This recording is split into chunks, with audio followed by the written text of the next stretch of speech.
First Contact and Invasion. The vast chamber of the Veridan Hegemony's Strategic Command glowed with a cold blue light as Supreme Commander Xalthar studied the holographic projection of Earth. His four eyes, each a different shade of metallic silver, narrowed in contempt.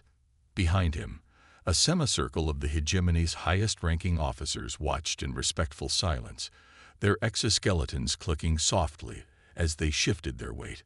"So this is the primitive world the scouts have identified," Xalthar said, his voice a harmonious blend of tones that echoed through the chamber. Sol 3, locally known as Earth. The hologram rotated slowly, highlighting areas of human development, cities, industrial zones, power grids. Data streams cascaded around the image, detailing everything the Veridan's advanced probes had gathered during their 6-month surveillance.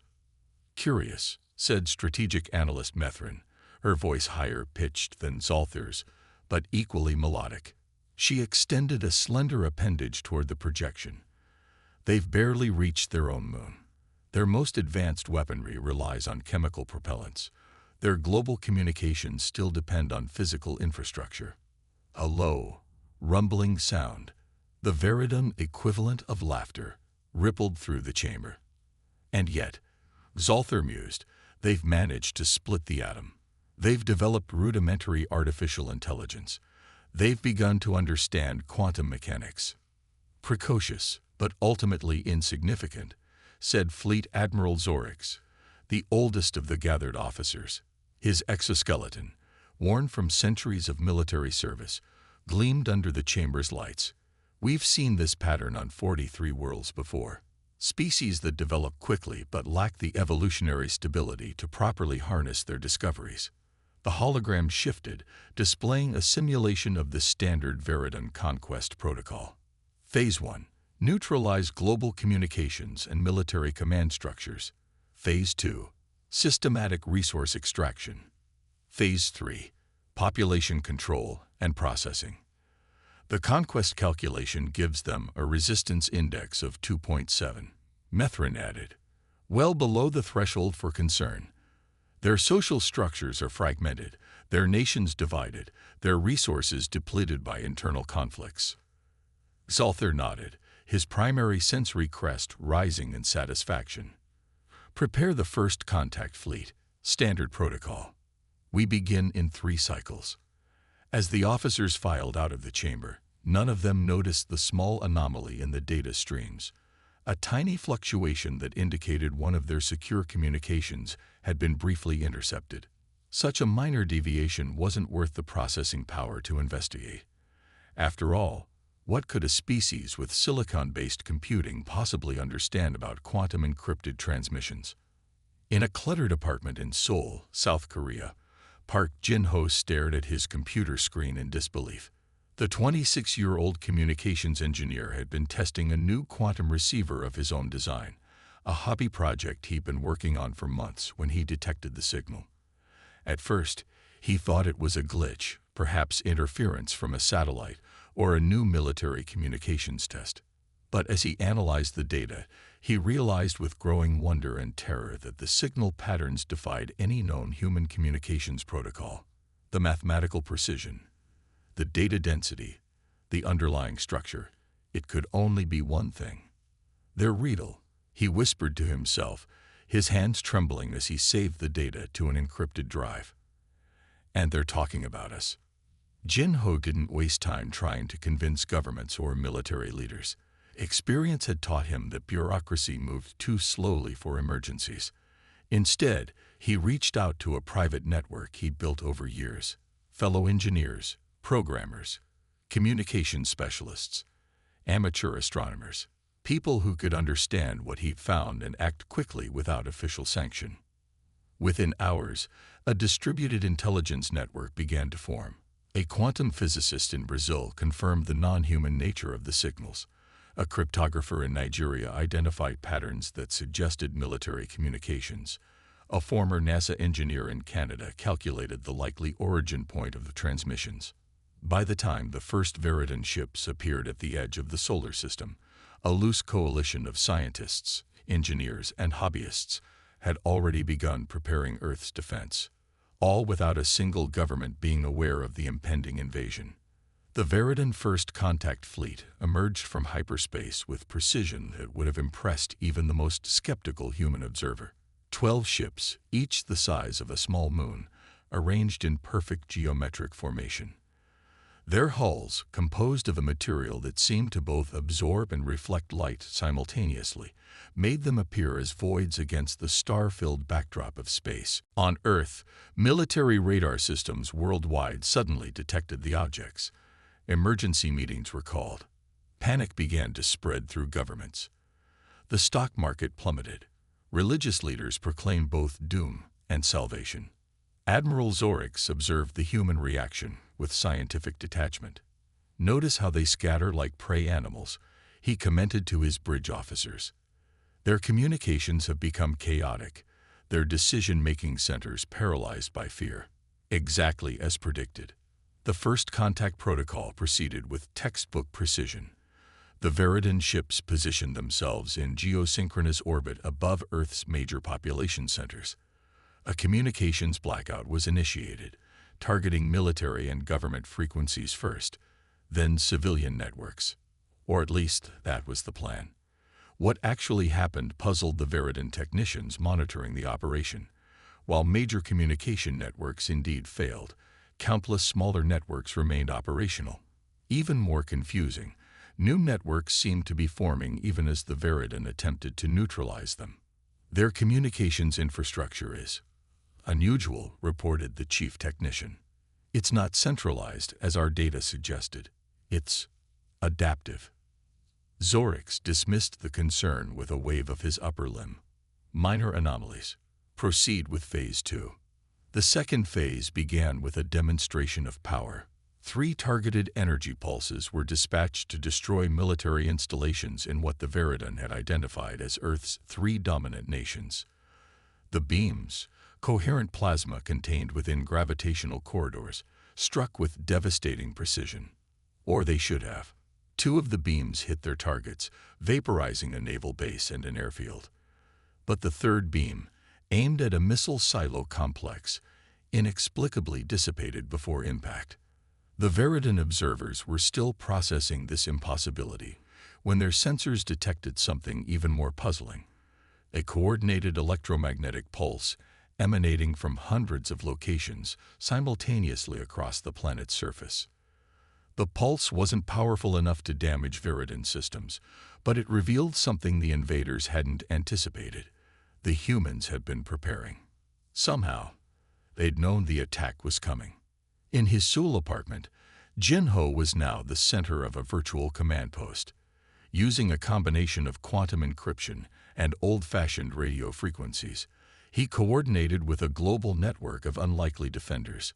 University laboratories repurposed research equipment into sensor arrays. Amateur radio operators created backup communications networks.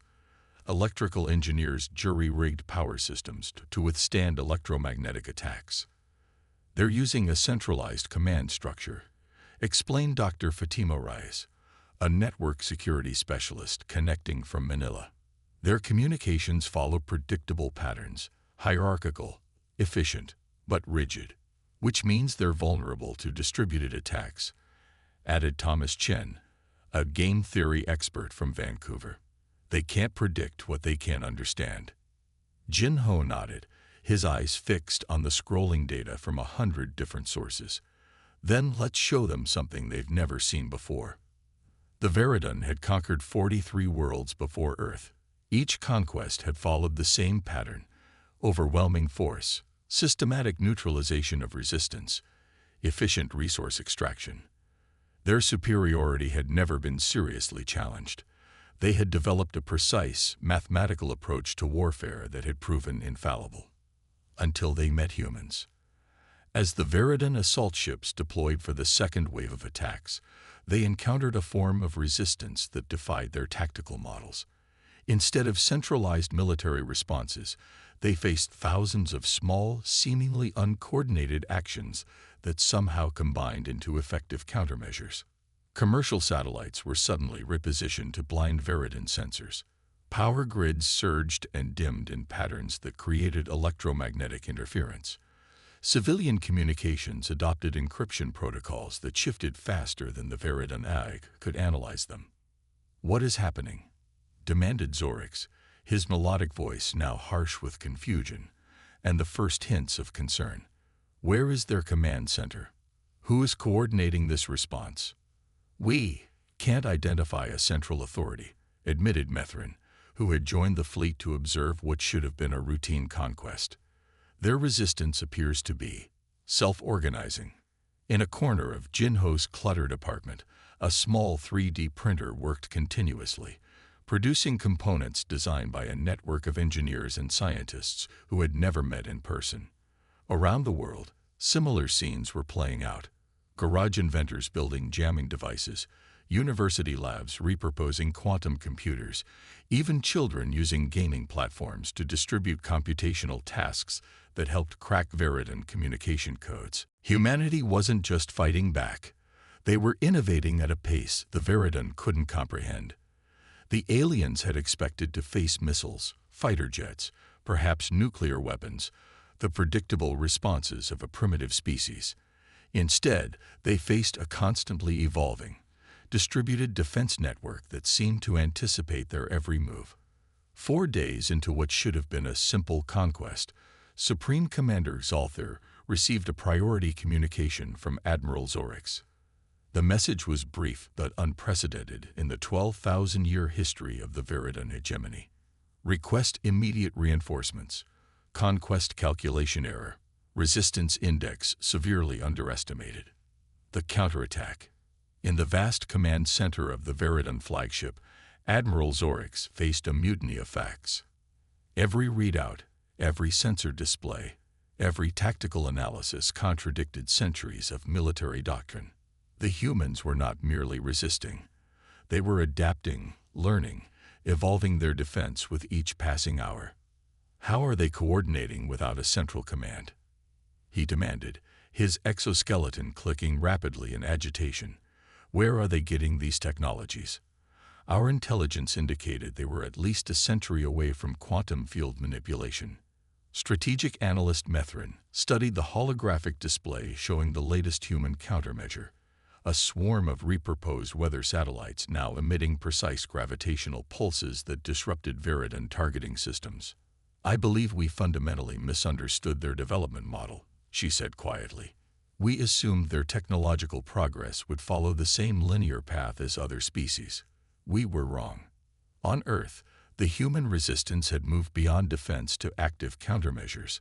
Jinho had become the unofficial coordinator of a global innovation network that operated outside traditional power structures. Governments and militaries, initially paralyzed by the alien threat, now found themselves supporting a civilian-led response that defied conventional organizational models. In a repurposed warehouse in Nairobi, Dr. Amara Okafor had assembled a team of physicists and engineers from across Africa. Using insights gleaned from intercepted Veridan communications, they had constructed a device that no single nation could have developed in isolation. "The Veridan use a form of quantum entanglement for targeting," Dr. Okafor explained to her team. "But they've optimized it for efficiency rather than adaptability. That's their weakness." The device they created, dubbed the Quantum Mirror, didn't just block Veridan targeting systems. It reflected them back, creating a feedback loop that made their own ships appear as targets to their weapons. Similar breakthroughs were happening worldwide. In Buenos Aires, a coalition of software developers created an algorithm that predicted Veridan movement patterns with 87% accuracy. In Mumbai, a team of material scientists developed a metamaterial that absorbed the energy from Veridan weapons and converted it to usable power. In Seattle, a group of gamers reprogrammed commercial drones to intercept and interfere with Veridan scout ships. 10 days into the invasion, Supreme Commander Zalthir faced an unprecedented crisis.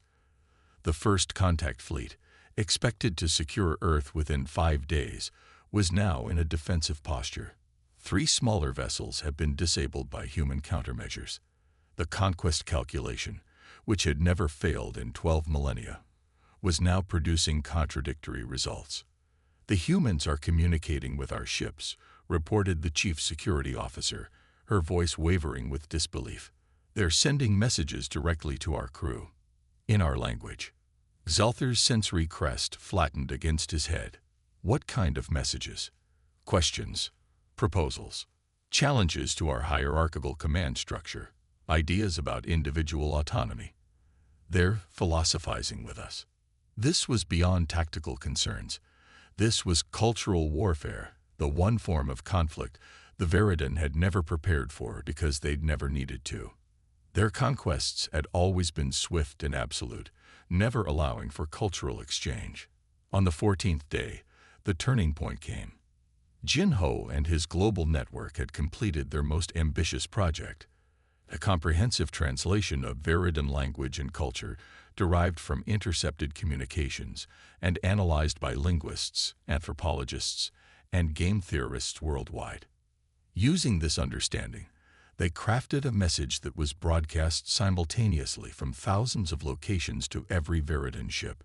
It wasn't a threat or a demand for surrender.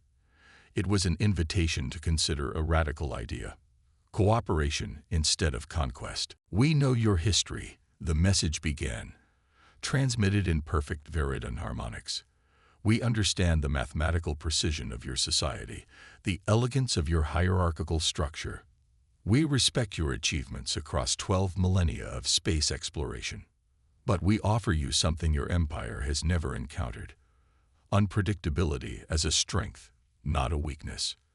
Diversity as a source of resilience, not inefficiency. We invite you to learn from us as we learn from you." The message included mathematical proofs that demonstrated how human-style distributed innovation could solve certain classes of problems exponentially faster than Veridan's centralized methods. It offered specific examples of how collaboration between the two species could benefit both. Aboard the Veridan flagship, the crew experienced something entirely new: division. Some dismissed the human message as a desperate ploy. Others found themselves intrigued by the mathematical proofs that challenged their fundamental assumptions. Methrin approached Admiral Zorix with a radical suggestion: "We should establish direct communication with these humans. Study them. They've demonstrated capabilities our models didn't predict. There is knowledge to be gained." Zorix's first instinct was to reject the proposal outright, but the evidence was undeniable. His fleet was at a stalemate against a species that, by all previous metrics, should have been conquered within days. "Supreme Commander Xalther will never approve direct negotiations," he said. Then perhaps, Methrin suggested carefully, "it is time to reconsider the absolute nature of our command structure." The idea was so revolutionary, so contrary to 12,000 years of Veridan history, that Zorix's sensory crest flared in shock. Yet he couldn't dismiss it entirely. The humans had accomplished the impossible. They had made the Veridan question themselves. On the 21st day of what should have been a simple conquest, Admiral Zorix made an unprecedented decision. Without consulting Supreme Commander Xalther, he established direct communication with the human network, led by Jin Ho. The first conversation between Jin Ho and Admiral Zorix lasted 6 hours. They discussed mathematics, philosophy, biology, art, subjects that transcended their different evolutionary paths. With each exchange, the Admiral found himself experiencing an emotion no Veridan had felt in millennia: wonder.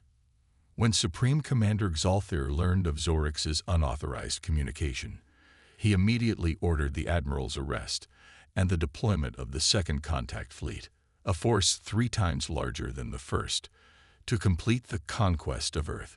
But something unexpected happened. The crews of 5 ships in the First Contact Fleet, including Zorix's flagship, refused the order. Inspired by human ideas about individual choice and distributed decision-making, they declared independence from the hegemony command structure. For the first time in its 12,000-year history, the Veridan hegemony faced internal dissent. What began as a simple conquest had evolved into a philosophical revolution. The divided Veridan fleet now faced a choice: follow Xalthar's orders to crush both the humans and the dissenters, or embrace a new path. The decision came not from the top down, but from countless individual choices made by crew members throughout the fleet. Ship by ship, the balance shifted. When the second contact fleet arrived, they found not a conquered Earth but a transformed first contact fleet, one that had begun to incorporate human ideas of adaptability and distributed decision-making into their operations. The encounter between the two fleets could have led to civil war. Instead, it sparked a dialogue that spread throughout the Veridan hegemony. The mathematical proofs and philosophical arguments developed by humans circulated among Veridan crews, challenging assumptions that had gone unquestioned for millennia. 6 months after the first Veridan ships appeared in Earth's orbit, Supreme Commander Xalthar was removed from power, not by force, but by a systematic reorganization of the hegemony's decision-making structure, inspired by human models of distributed governance. The attempted conquest of Earth became known throughout the galaxy as the Transformation Event, the moment when the most powerful empire in known space was fundamentally changed not by military defeat, but by the power of ideas. Jinho, once a solitary engineer working on hobby projects in his apartment, now headed Earth's first interstellar relations department. As he prepared for his first official visit to the Veridan homeworld, he reflected on the paradox that had saved humanity. The Veridan had expected to find primitives and instead discovered teachers. In the end, the Veridan didn't conquer Earth, and Earth didn't defeat the Veridan.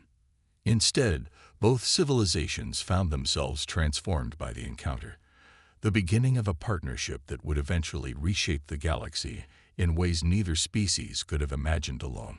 The species that had conquered 43 worlds without serious resistance had finally met its match, not in humanity's weapons, but in their ideas. And as news of the transformation event spread to other galactic civilizations, many began to look at the small blue planet with new respect, and in some cases, trepidation. Humanity had arrived on the galactic stage not as conquerors or victims, but as innovators, turning what should have been their end into a new beginning.